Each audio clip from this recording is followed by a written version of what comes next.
Imagine the air in the Midnight Terror Cave, thick, cold, and silent for 1,000 years. The floor is not stone, but a carpet of over 9,000 human bones. So many are from children, with skulls small enough to fit in your hands. A mass grave masquerading as a holy place. Modern archaeological science and stable isotope mapping now allow us to trace these children not just to a village, but to a specific mountain over 200 miles away. You have to ask yourself, what kind of power allows someone to demand a child from a family hundreds of miles away, only to end their life in a dark cave?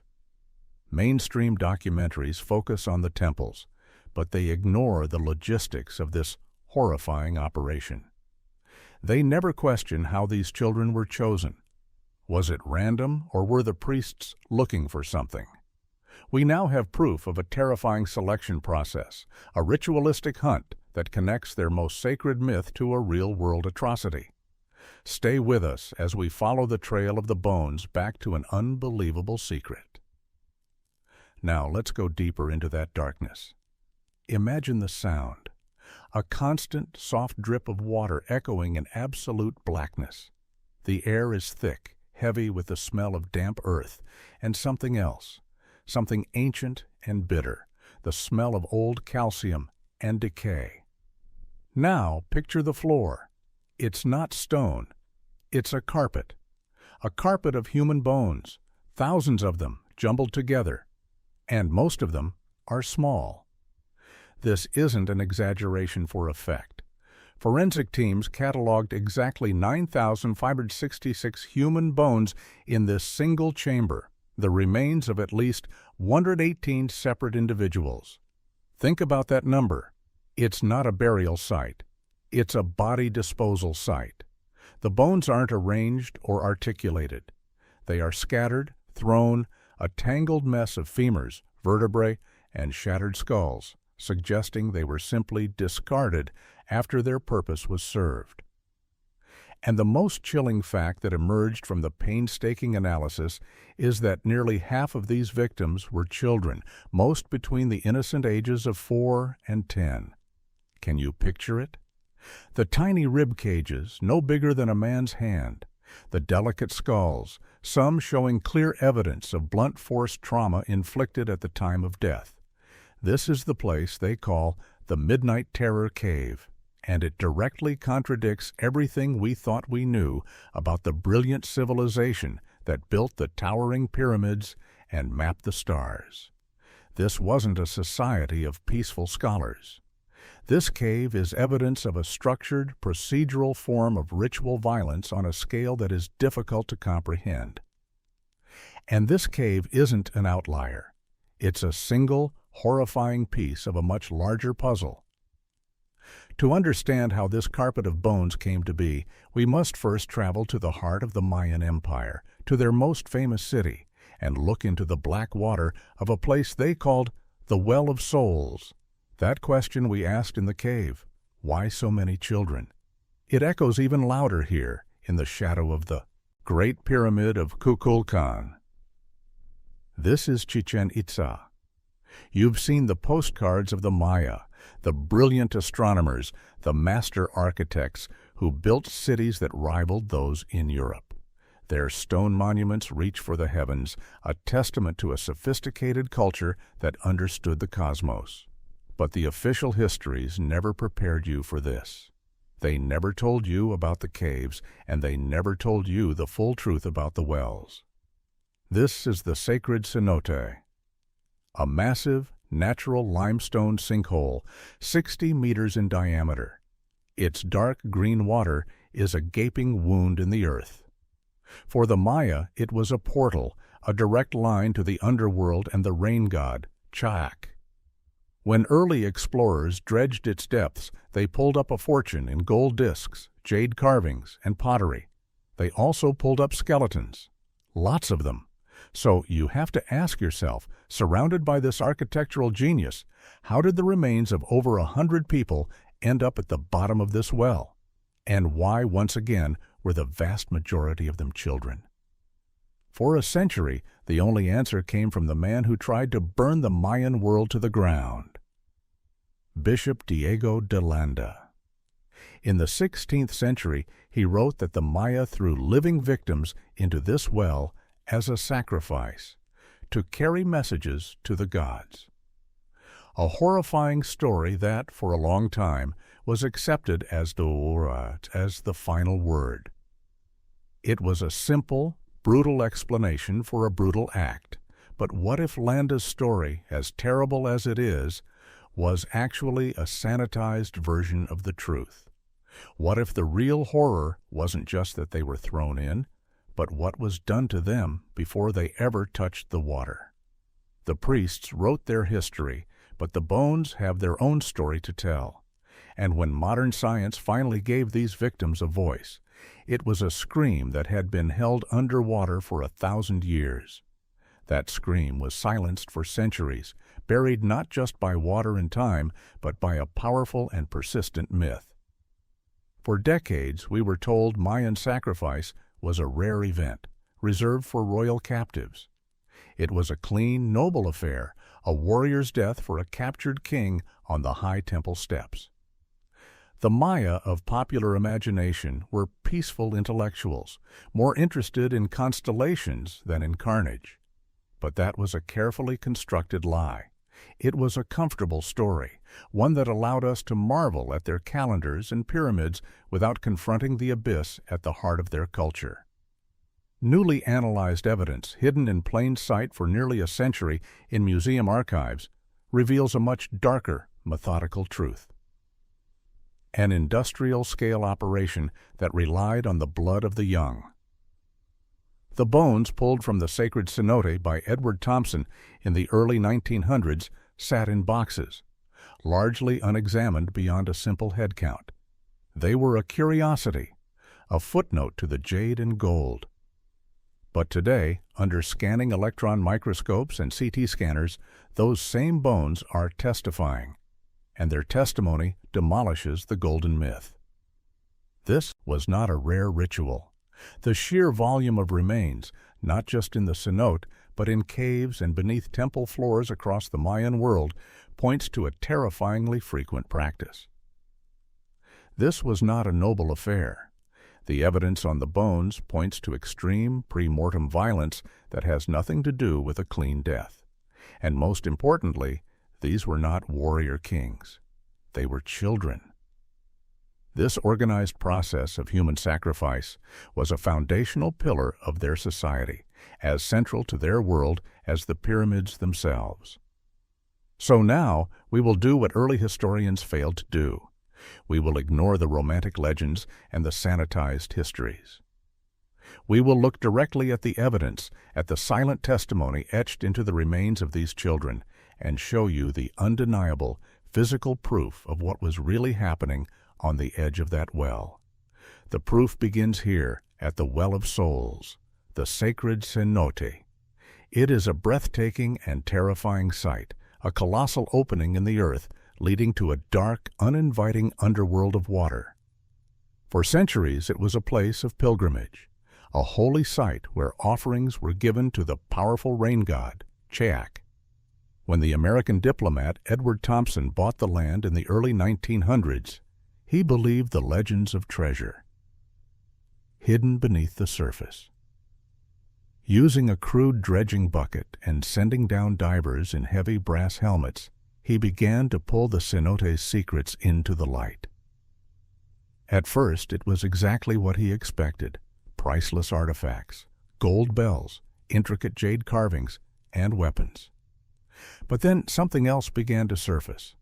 When archaeologists first dredged its murky depths, they expected to find gold and jade. They did. But they also found people, over 100 of them. The initial count was at least 127 distinct individuals. And as forensic specialists began the slow work of analysis, a staggering and deeply unsettling pattern emerged. Over 80% of the victims were children and adolescents. More than 50 of them were between the tender ages of 4 and 6. Think about that. This wasn't a sacrifice of enemy warriors or noble volunteers. This was an offering built on the bodies of the very young. For decades, this discovery was framed by Bishop Landa's simple, brutal story of victims being thrown in alive. It was horrifying, but it was a single act. The evidence, however, pointed to something far more complex and far more violent. The skeletons were not intact. The bones showed damage that had nothing to do with a 60-foot fall or the process of drowning. There were cuts, fractures, and marks that could only have been made by human hands and human tools. Landa's story was of a simple offering. But the bones themselves show signs of a deliberate, violent ritual that took place long before they reached the water. A ritual of cutting, flaying, and dismemberment. This brings us to the central contradiction, the conflict between the written word and the physical evidence. For 400 years, the only story we had came from a man of the cloth, a conqueror. Spanish Bishop Diego de Landa wrote the official account in his Relación de las Cosas de Yucatán. He described the pomp and ceremony, the great hubbub of flutes and drums, as priests led the victims to the platform high above the water. He claimed priests threw victims in alive as messengers to the gods. If they survived, they were pulled out and treated as oracles. A terrifying story. But the bones tell a different one, a worse one. They show us that Landa was either lying or he was spared the full gruesome details of the ritual, because the forensic evidence is undeniable. Look closer at the skulls recovered from the depths. Do you see those fine parallel lines ringing the cranium and the eye sockets? That's not damage from the fall. That's a blade. This is clear, indisputable evidence of scalping and flaying, the methodical removal of the scalp and facial skin. And the horror is compounded by the fact that this procedure is most effective when the victim's heart is still beating. Now look at these joints, the shoulder, the hip, the knee. These are not fractures. These are precise, V-shaped incisions made by a sharp tool. This is evidence of dismemberment. And on the skeletons of several children, there are cut marks across the sternum and between the ribs, a pattern consistent with only one procedure, opening the chest to remove the heart. The horror didn't happen in the water. It happened on the edge, before they were ever thrown in. The cenote was not the altar. It was the final repository for the remains. The victims were not messengers sent to the underworld. They were ritually disassembled, their bodies meticulously processed in a frenzy of violence before their pieces were offered to the well. This changes everything. It means the sacrifice wasn't a single, terrifying plunge, but a prolonged, hands-on ordeal, which forces us to ask a much more disturbing question. Why? Why this elaborate procedural brutality? The answer lies deep in the Mayan belief of the cosmos, a world built on a terrifying debt that could only be paid in blood. The answer to why is not found in human logic, but in divine terror. It's a question that takes us out of the realm of criminology and into the heart of the Mayan cosmos. But why this procedural brutality? To the Maya, the universe was a precarious balance. The world they knew was not a given. It was a fragile creation earned through the sacrifice of the gods themselves, who spilled their own blood to create humanity from maize. This act of divine sacrifice created a sacred debt. The gods gave rain and corn, but they demanded payment in the most precious currency of all, human life force. To the Maya, blood contained a vital energy they called A'u, a divine essence that nourished the gods and fueled the cosmos. The sun god, Chichén, was a warrior who had to battle the lords of the underworld every single night to rise again, at dawn. This cosmic battle required energy, and that energy came from the blood spilled on the temple altars. Without it, the sun would be extinguished, the world would be plunged into eternal darkness, and the corn would wither and die. This was not a metaphor. It was their fundamental reality. And in this terrifying economy, the purest currency was innocence. Children, considered pure and untainted by the complexities of adult life, were the ultimate offering. Their life force was more potent, their value to the gods immeasurable. Every new temple, every prayer for rain, every celestial event had to be consecrated with blood to ensure the universe didn't fall apart. This belief explains the motive, the terrifying reason behind the act. But it also raises a new, deeply unsettling logistical question. If the gods were this hungry, and the cosmic debt this severe, how did the priests ensure a steady supply of this precious currency? The answer reveals that this was not a spontaneous act of piety, but a grim, organized effort of procurement that stretched across hundreds of miles, a horrifying supply chain that ended in places like the dark, wet cave we saw earlier. That horrifying supply chain, that grim cross-country operation we mentioned, ends in places like this. Which brings us back to this place. Officially, it's called the Midnight Terror Cave. And the numbers here are hard to comprehend, almost impossible to visualize. Imagine a single room where forensic teams have meticulously cataloged 9,566 human bones. They are the disarticulated remains of at least 118 individuals. This isn't a neat and orderly tomb. It's a chaotic jumble, a bone-deep layer of human history covering the cave floor. And as scientists sorted through this macabre puzzle, they found that just like in the cenote, a horrifying pattern emerged. Nearly half of the victims were children, most of them between the vulnerable ages of 4 and 10. Picture a child you know at that age, a son, a daughter, a niece, or nephew. Picture their size, their innocence.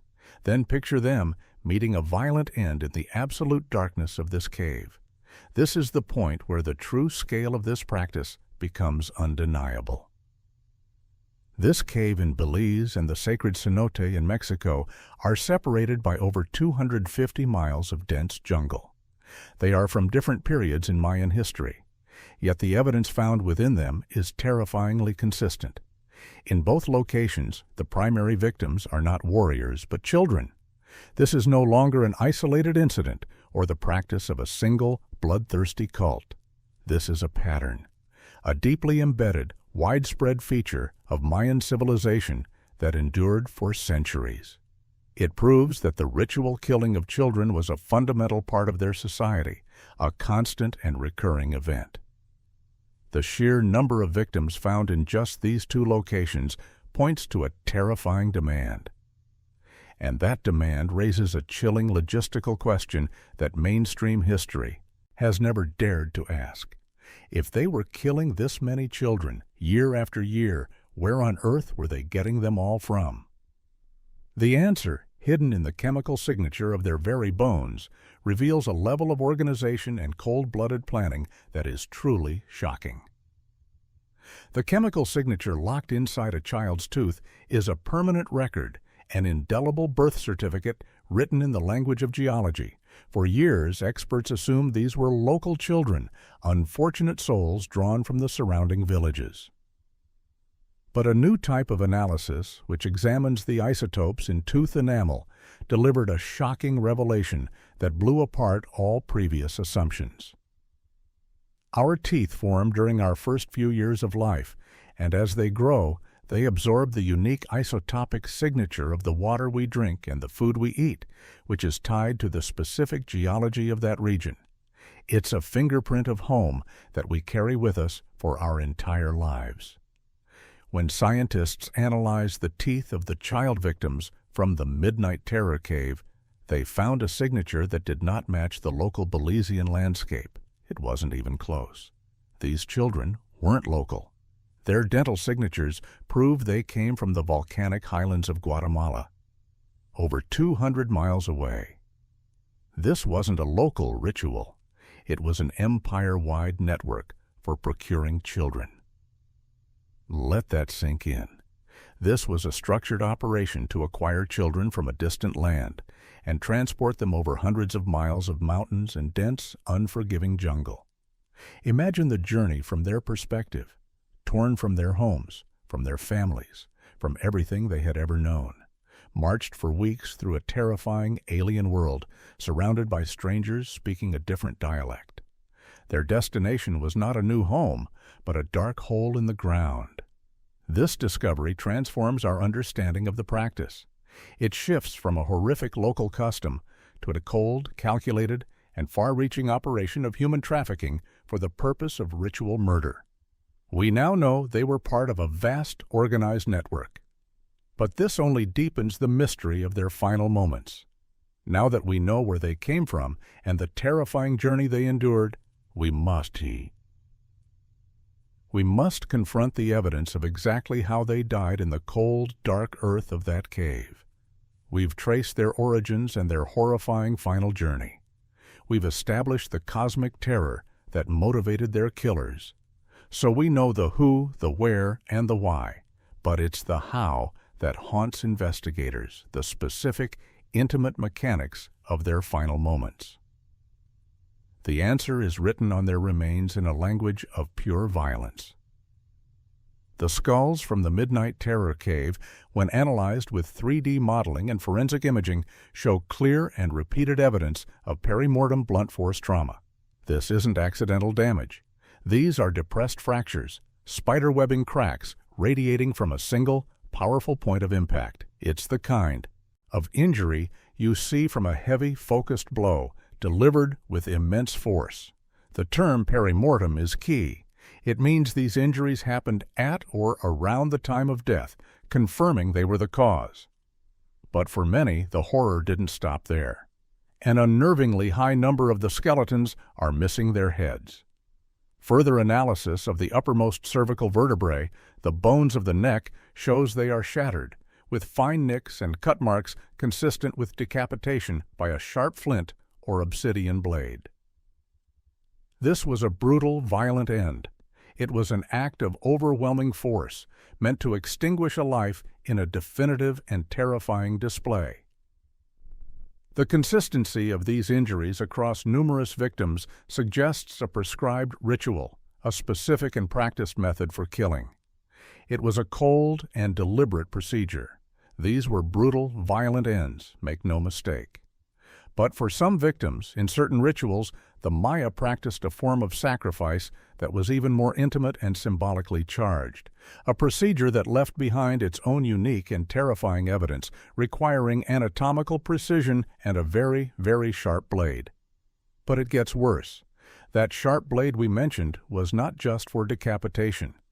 In another ritual site, Palmul, on the coast of Quintana Roo, archaeologists excavating a ceremonial platform found something that confirmed the darkest legends in the most explicit way possible. Buried as a dedicatory offering beneath the floor were the remains of 2 young boys, both between the ages of 8 and 11, and their chests were laid wide open. Forensic analysis of the ribs and sternum reveals a single, powerful cut measuring about 15 centimeters across. It's a perfect transverse opening, severing the cartilage and bone with shocking efficiency. The ribs were literally pried apart. This wasn't a frenzied attack like a blow to the head. This was a surgical procedure performed by a practiced hand with a razor-sharp obsidian blade, for one reason: to remove a still-beating heart. This is the ultimate Mayan sacrifice, the one depicted in their most terrifying art. To the Maya, the heart was the seat of the soul, the vessel of that precious life force the gods so desperately needed. To offer the gods a heart, still warm and pulsing with life, was to give them the purest, most potent form of cosmic energy. It required speed, strength, and an unnerving knowledge of human anatomy. It was the work of a priest who was also a butcher. We have now seen the full, horrifying spectrum of their methods, the brutal bludgeoning, the swift decapitation, and now the anatomically precise excision of the human heart. For decades, this understanding of the sheer violence was thought to be the final word on the matter. But a discovery made just a few years ago in a sealed chamber beneath the most famous Mayan city of all has revealed a secret not about how these children died, but about who they were, a secret so specific and so chilling it forces us to reevaluate everything we thought we knew. We thought we knew the worst of it. We had the evidence of the ritual processing of bodies, the precise cuts for heart removal, the sheer scale of the killing. It was a complete, if horrifying, picture. But in 2018, right under the nose of thousands of tourists at Chichén Itzá, a team of archaeologists exploring a sealed cave system found something that had been hidden for 1,000 years. Just a short distance from the famous observatory temple, they found a chultun, a man-made subterranean cistern whose entrance had been deliberately sealed with stone and mortar a millennium ago. After carefully breaking the seal, they descended into a chamber that no human had entered since the city's decline. Inside, they found another mass sacrifice, the scattered remains of 64 children, ritually offered and left in the darkness.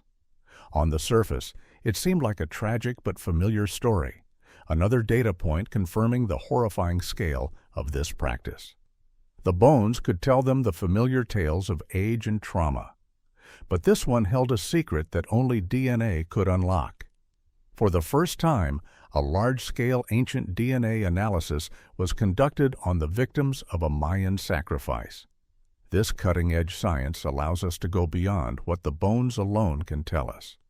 It can reveal sex with perfect accuracy, uncover hidden genetic relationships between victims, and paint a portrait of these children that was previously impossible. The team sent the samples for analysis, expecting the results to simply add detail to what they already knew. But the first piece of data that came back from the lab was so unexpected, so statistically impossible, it sent a shockwave through the world of Mayan archaeology and revealed a chilling new layer of intent behind the killings. That shockwave completely reoriented the investigation. The team had sent in the samples from the 64 children discovered in the sealed chultun, expecting a demographic profile similar to other sacrificial sites, a mix of boys and girls. But what they got back was something else entirely. The first result from the genetic sequencing was the sex of each victim. And the pattern that emerged was not just surprising. It was statistically impossible to be random chance. The remains of 64 children were recovered from the chamber. When the DNA results came back, the team was stunned. Every single one of them was male. Let that sink in. Not a majority. Not a high percentage. 64 out of 64 were boys. This wasn't a coincidence. This was a deliberate and rigid selection criterion. For this specific ritual, at this specific location, which operated for a period of over 500 years, only male children were acceptable offerings. This discovery is a bombshell because it reveals an entirely new layer of specificity to their ritual life. At the Sacred Cenote, just a short walk away, both boys and girls were sacrificed. This proves that different gods or different ceremonies had radically different requirements. The priests were not just acquiring children. They were fulfilling a highly specific order, a divine prescription that demanded only boys. This moves the needle from a generally horrifying practice to a chillingly specific one. It points to a level of ritual control and organization that is hard to fathom. The exclusive selection of boys was a stunning revelation in itself. But the DNA held one final secret. A familial connection between some of the victims that was so rare and so specific, it could not be a coincidence. It was a clue that pointed directly to the heart of their religion and provided the ultimate answer to why these specific boys were chosen. That final clue, that rare familial connection hidden in the data, represents the absolute climax of this entire investigation. It is the secret that ties the physical horror of the sacrifice directly to the mythological heart of the Mayan world. The geneticists were not just looking at the sex of the victims, but also how they were related to one another. And as the analysis continued, an impossible reality emerged. The remains contained not one, but two sets of identical twins. This discovery is so statistically improbable that it cannot be chance. It is the signature of a deliberate, targeted selection. This wasn't random. The sacred Mayan text, the Popol Vuh Au, the Mayan creation story, is built around the myth of the hero twins, Hunahpu and Xbalanque. These twins are the central figures of their entire cosmology. Their story is an epic of sacrifice, a journey into the underworld where they outwit and defeat the gods of death before being resurrected, allowing for the creation of humanity. The entire myth is a cycle of death and rebirth, centered on the unique bond of twins. We now have proof. The Maya weren't just sacrificing children. They were hunting for twins to perfectly reenact their most sacred myth in blood. This is the final, horrifying piece of the puzzle. It explains the network to procure children from hundreds of miles away. It explains the obsessive, exclusive selection of boys. They weren't just looking for children, they were looking for boys who fit the mythological profile. They were searching for real-life incarnations of their hero twins to sacrifice, likely in a ghastly form of ritual theater designed to regenerate the cosmos. This transforms the act from a religious offering into a mythological reenactment. With this discovery, we have reached the bedrock of their belief and their brutality. But understanding the myth is not the end of the story. Because when you have a priesthood capable of hunting for twins across an empire to kill them, you are no longer just in the realm of religion. You are in the realm of absolute power. That horrifying realization takes us beyond the realm of faith and into the cold calculus of power. Think about what this means. An organized network to transport children 200 miles. A specific hunt for male children, even identical twins, sustained over a period of 500 years. This is beyond religion. This is an instrument of absolute power. The mythological justification, the payment of the cosmic debt, was the perfect cover for a brutal mechanism of social and political control. It was a near-perfect system. By positioning themselves as the sole intermediaries to the gods, the Mayan elite, the king and his high priests, held the ultimate power. They alone could prevent the sun from falling out of the sky. They alone could guarantee the coming of the rains and the sprouting of the corn. Resisting them was not just treason. It was an act that threatened the very existence of the world. It was a self-perpetuating cycle of fear and dependency. This power was projected across hundreds of miles, not just through armies, but through this ritualized demand for tribute, a tribute paid in children. Imagine being a leader of a conquered village, forced to hand over a child, perhaps even a twin, to the emissaries of the Mayan king. It was a devastating act of submission, a constant, terrifying reminder of who held the power of life and death.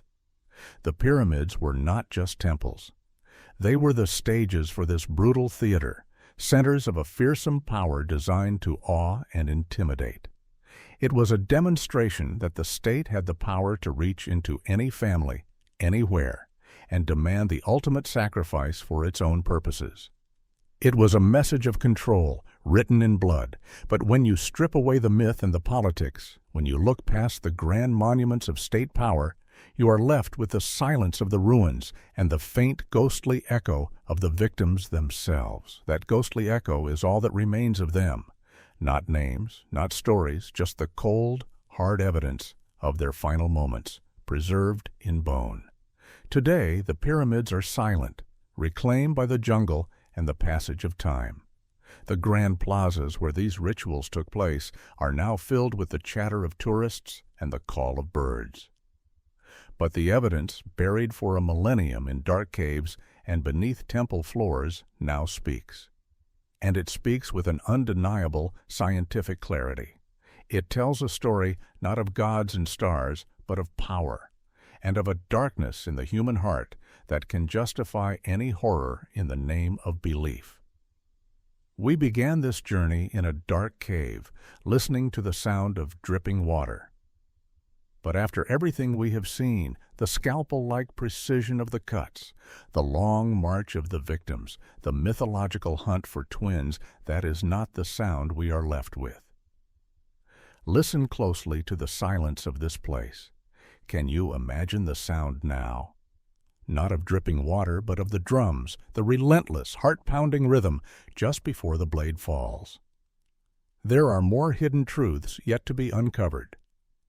Subscribe to see what we find next.